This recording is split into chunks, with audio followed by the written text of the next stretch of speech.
The first is due to radars having an antenna pattern width.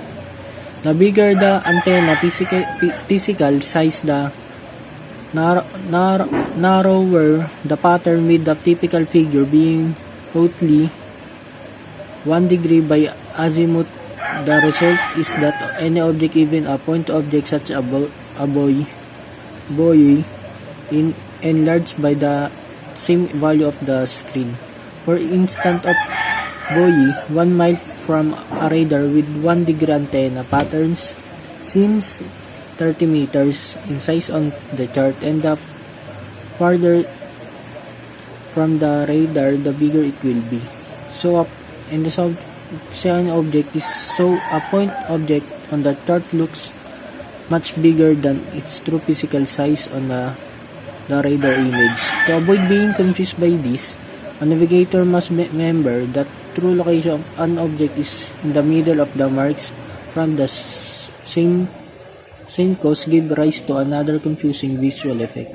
Reflection from coastline that are generated at sharp angles appear farther from shore than they actually are. Red sector in figure 3. The third effect that has to be taken into account is that coastline reflection does not necessarily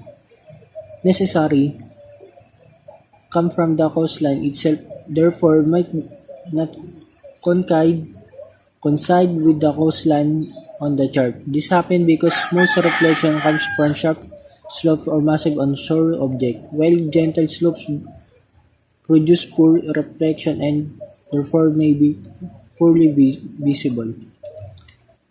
The next one is radar visible and invisible segments of the coastline.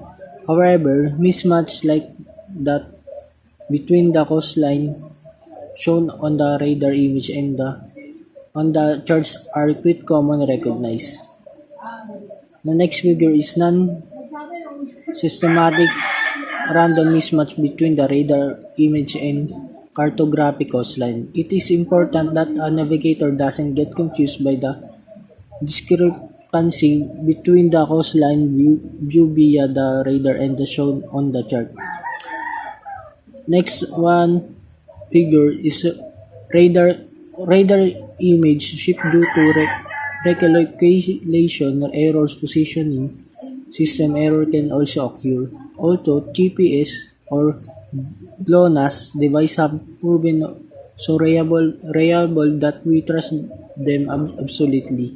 They do something malfunction, showing errors up to the 100 meters. Next figure, correct GPS performance. Sensor errors may also misinform the navigator about the course of vessel and also produce false bearings to target, resulting in misinterpretation of the navigation situation in general. And the last figure is rotated radar image due to course sensor error.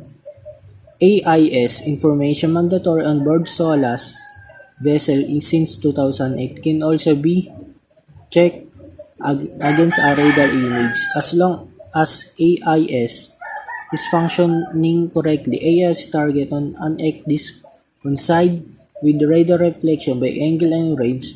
The same is true for ARPA.